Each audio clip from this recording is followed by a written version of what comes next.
Hi, my name's Dee and welcome to Sunchild Tarot and welcome to your Taroscopes for the new moon in Pisces on the 13th of March, tomorrow as I'm filming, so hopefully I'll get them all out on time. As ever, this is a little introduction about the new moon and what I've got to say about it, which is not a lot this time. And then there's a timestamp in the description below to fast forward to your reading. The reason I do this is because I advise you to watch three of them: your sun, your moon, and your rising signs. And if you don't know what your moon and rising signs are, there is a link in the description down below just so you can get yourself a free birth chart. There's plenty of sources, websites online that you can get that from. Now, as ever, I would like you to ask a question prior to the reading.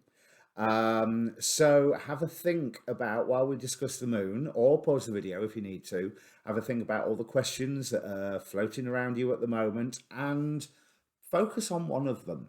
I mean, definitely pause before the reading, just to spend that moment of focus. And be aware of all of them, though, because the cards will answer what they please, and not necessarily what you or I think are the highest priority issues. But yeah, this is a new moon at 23 degrees Pisces. It's the last of, I think, 6 new moons at 23 degrees of whatever sign they're supposed to be in that month. Supposed to be, that sounds wrong, but you know what I mean. The first thing that jumped out on me here is, well, the new moon is moon conjunct sun, as we all know. And this new moon at 23 degrees Pisces is smack bang on Albert Einstein's sun. So not a new moon in his case, but I really just like that image of, if you think about part of his identity that we all know, is his ability to think things through, to reason, to ask questions. And this is what I think this new moon is about. Watching a lot of the astrologers' videos, which I have yet to actually post on my Facebook page, link down below, I'll talk about that in a minute. But a lot of them are saying this new moon is not so much a time about setting intentions this time. That's for the day after, couple of days after, 3 days after of the new moon.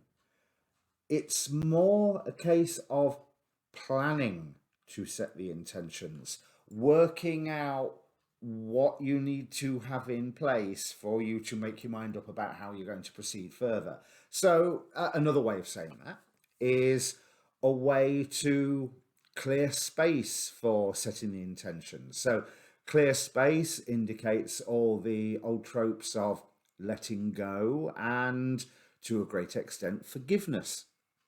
So if there's anything you need to work on forgiving, now's an ideal time to do it. I probably have a few things on my own list. Now, this is emphasized even more by the degree angel. At 23 degrees Pisces, this degree is ruled by the angel Manakel, who represents accountability and the knowledge of good and evil. So with that knowledge of good and evil, there's that is good for me, that is not good for me, that is just downright evil, that's just not good for me. Both of those two things we can get rid of now, hopefully. Also, Manakel is ruling Mars this time. So it's 2 planets Manakel's ruling. Mars is quintile the moon, which, if I remember correctly, bear in mind I'm not an astrologer, but indicates a creative force between the two of them. So our emotions and our urge to jump forward and do whatever are linked creatively, almost mystically. Now, Saturn, you may recall in my full moon reading that I did 2 weeks ago, Saturn was sat there listening to the moon while the angels were running around, sort of an angelic court, going, "What about this? What about this? What about this?" And Saturn's going, "Yeah, I don't know what you're talking about. Don't understand." Saturn this time's not even talking to the moon. No aspects between the moon and Saturn whatsoever. There is one between Mars and Saturn. Let me look it up. I forget off the top of my head what it is. Yes, there's a harmony between Mars and Saturn this time. So, as in a trine aspect. So hopefully that Manachel's discernment, understanding, the thinking as shown by Albert Einstein's son, will get transferred into some form of action that Saturn can approve of, because Saturn still remains the ruler of the chart. On that note, you know how I like my looking up astrology of the first appearances of comics characters. This is also on Lex Luthor's Lilith and Lex Luthor's Mercury. So while we're in this era of Neptune in Pisces, which again just conjuncted with Venus, but more on that in a second, or is coming up to the conjunction. I think it's coming up to the conjunction. I meant to check it before I started filming. Yeah, we've just had Sun conjunct Neptune, and we're going to Venus conjunct Neptune. Really, same day. So, near as damn it. But the Lex Luthor, Lilith and Mercury, we've got, with Lex Luthor, we've got that symbol of thinking, working things out. Okay, he had a few agendas that maybe you and I might not agree with, but he was very good at communicating things and swaying public opinion. Positive and negative there. Because Neptune in Pisces, obviously, delusion, illusion, imagination run riot, obsession. And yeah, I wouldn't trust anything Lex Luthor says one way or another. So there may be more public narratives that we would need to question, but there's also that sense of people using their own discernment and making space for the new, and being aware of all the factors that are popping their head up, saying, before you make your plans, what about this? What about that? Don't forget about me. Don't forget about this thing over here. Now, also in Quintile, we have Mercury and Uranus, ruled by Rahel, who is known as Diamond in the Rough, and is also attributed to filial submission, the submission of children to their parents, for example, but also a dispenser of longevity. So Mercury in itself, in its post-shadow phase, we've had loads of things brought up to us yet again that we can now let go of. That's the idea of the post-shadow phase.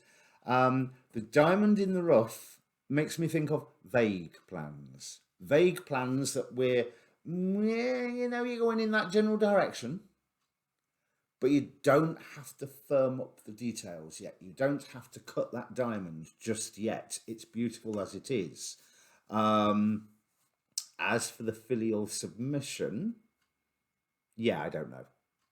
It's there. I thought I would mention it. I've no idea how that one is going to. That could be on a very personal level for people, or it could reflect the drama going on with the royal family. There's definitely generational issues occurring with this new moon that helps us determine the way forward, hopefully in a positive way. I'm feeling pretty positive about this. I mean, people will say it's Pisces being the 12th sign is very similar, but not the same. I must stress it's not the same as the 12th house. So in terms of isolation, I don't want to say isolation. I want to inward looking study, really examining that which is within us. But we've got quite a stellium here in Pisces because, what is it, Sun, Moon, Venus, Neptune. So that's a lot of power. Obviously with the Venus-Neptune conjunction, appreciation of beauty, mysticism, maybe beautiful illusions, and you will see various astrologers talk about the the beautiful love and relationship aspect. Can also be relationship to things that we value. But this new moon is wonderful for, like I say, preparing to set your intentions. Let old things go, focus on what you love, and work out how what it is you love is going to carry you forward, what passion you want to follow. I said I'd talk about the Facebook thing. Link down below. Like I said, I share normally. I haven't this last week, but I think you'll understand that with you've seen the intro bit already. I normally post the videos of all the astrologers that I follow and whatever else that I find on YouTube that is in this vein of beautiful woo-woo. But it's also got a personal inbox. So if you want a personal reading from me, obviously watch the reading first so you can judge whether you want this or not. But if you want a personal reading, that's a way to get in touch with me. You are more than welcome to comment down below. I try to respond to all of my comments. Not always on time, but I don't hover over the computer.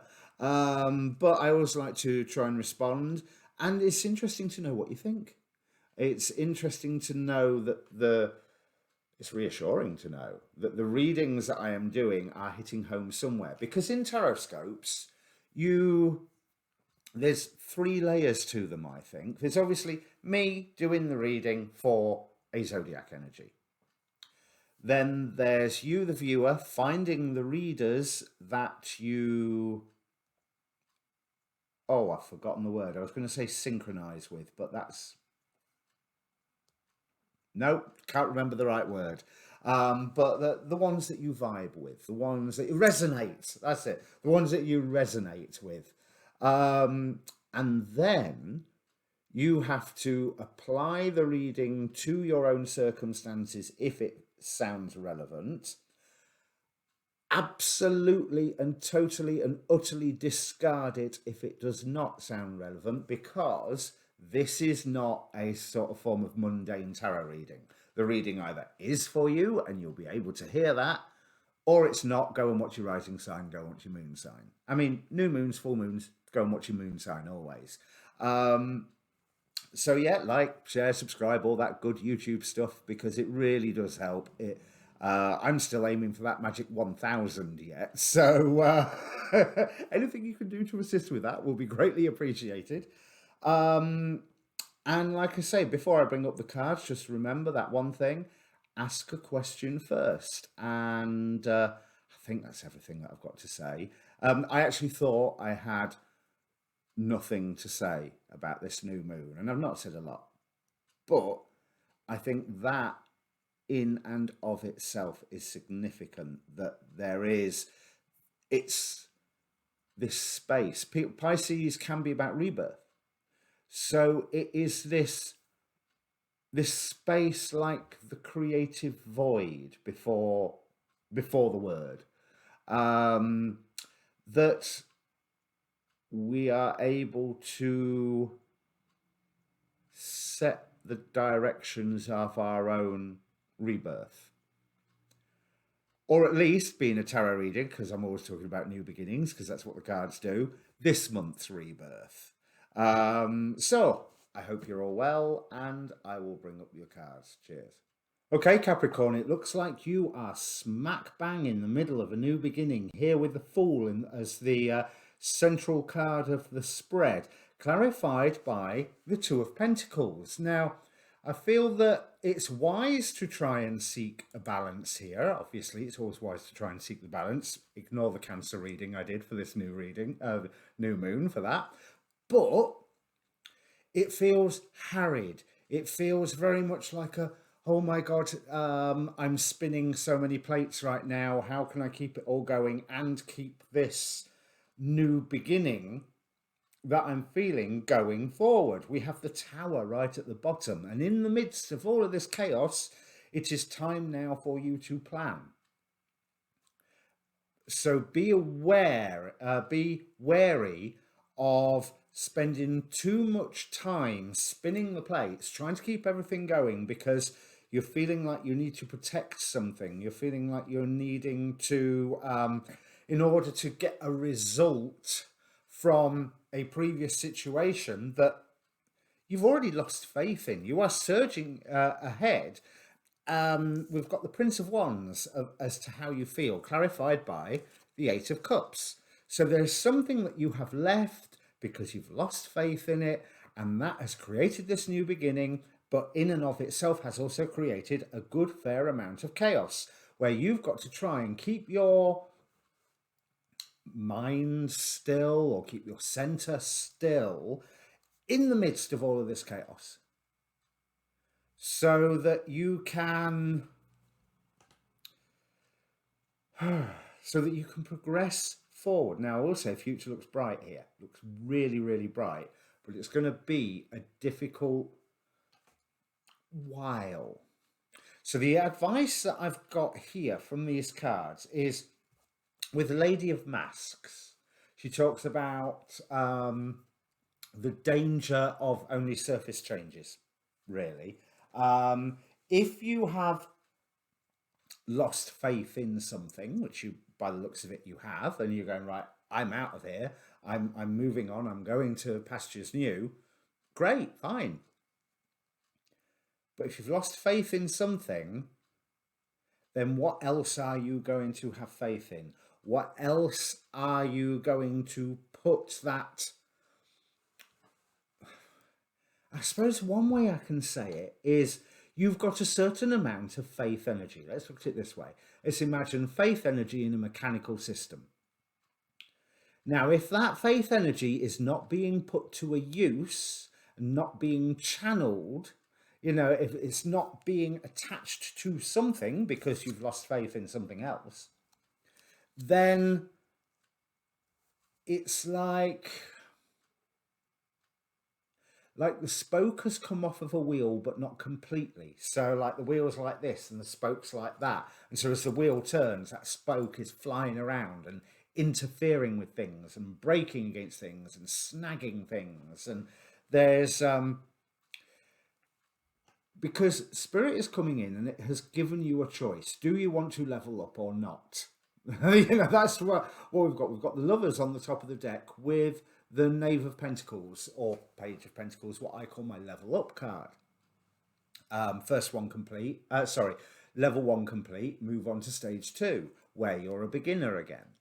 And yes, you're to be a beginner, but what stands in your way is that, is the sense of what you've already built and the fact that you want to get some form of just reward or just desserts is the phrase that's popping into my head. We've got the Empress here, clarifying the Four of Pentacles as the obstacle. So it's like you are wanting, there is something that you are wanting to defend so that you get the results from it. I'm not entirely sure with this realization card that those results will come. I'm not entirely sure that all the plate spinning you are trying to do right now is necessary, I think, is one way to put it. Because this Prince of Wands, as I say, with the Eight of Cups motivating him, feels a little imbalanced. It feels, it's not just that he's running to somewhere, it's also that he's running from somewhere. And running from is never really a good idea, unless of course it's a Dalek, and then run for your life. But you know, it's not a Dalek; it's a situation. And like I was saying about this unpurposed faith energy, if you haven't got a way to purpose it, if you haven't got a destination to head to or to run to, then chaos will ensue. The Tower, just to cheer you up. Now, the Tower can strip away some really limiting forces around you. That's the point of the Tower. But if you are still trying to protect them in order to get your harvest, because let's face it, whatever it is that you've lost faith in, you put your heart and soul into it. We had Princess of Cups clarified by the Lovers here. And it was something that, even though at the start you may have been a little bit wishy-washy about it, like, do I, don't I, it's a nice idea, but I'm not sure I know what it means. But you made a decision to dive into something, and now this is the thing that I believe that you've lost faith in.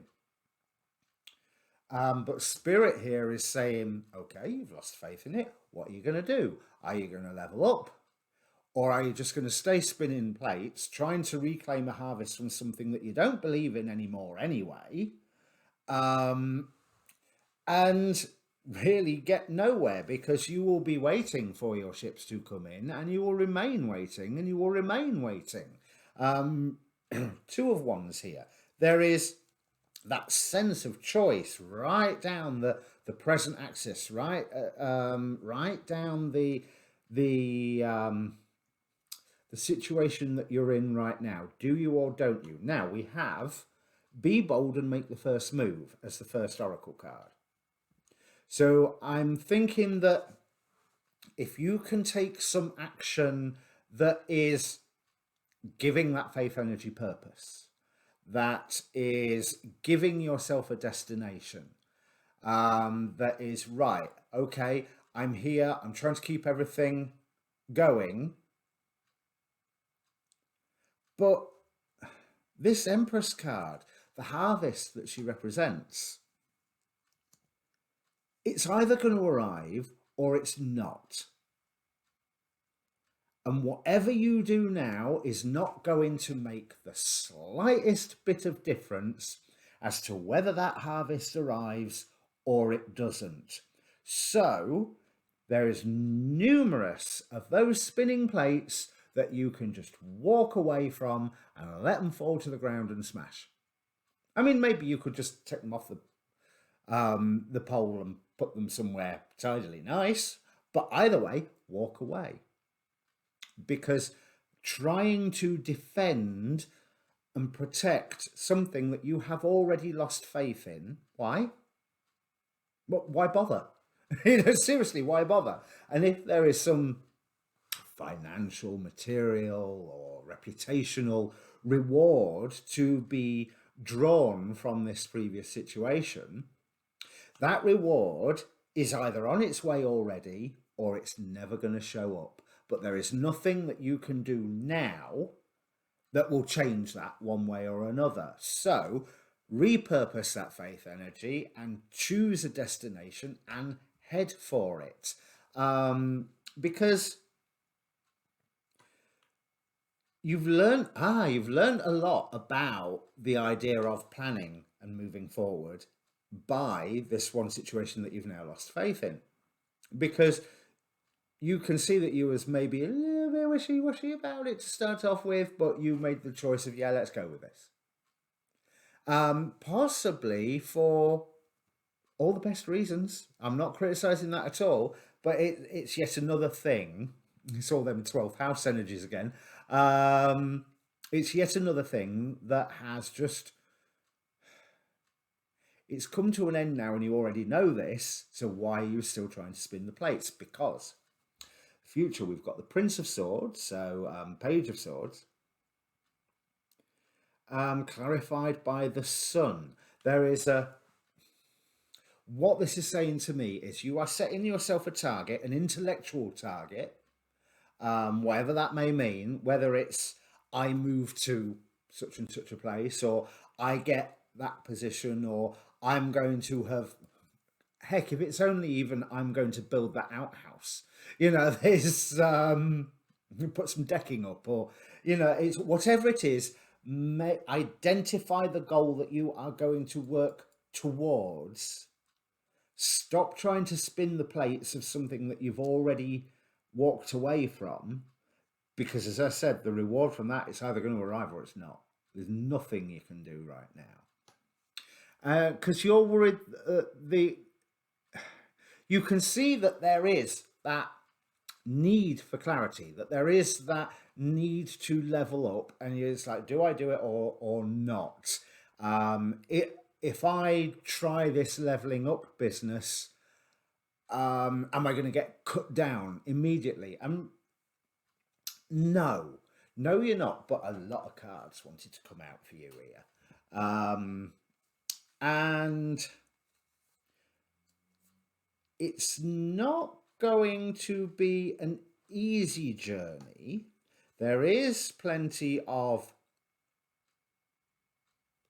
well, the Five of Discs in the Thoth Tarot says worry.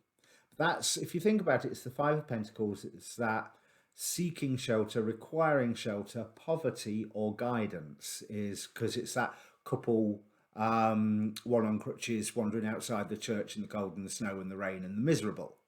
When there's a nice warm church, well, warmer church there for them to just go around the corner and go inside. But the light from the church window can represent that divine inspiration. That is, it's almost telling me here, go for the challenge, go for the bit that worries you. Go for the future bit that worries you, not the past one. Because, as I said, there's nothing you can do to change that. And it will take strength. Here we have adjustment. The card 8, mind you, that's justice, isn't it? Card 8 is strength in other tarot decks. But I have got, especially justice and the Hierophant, because the justice meaning I'm putting to the Hierophant. There's guidelines you need to act within. So despite the fact that you're charging ahead with all that Martian Aries energy going, I'm going.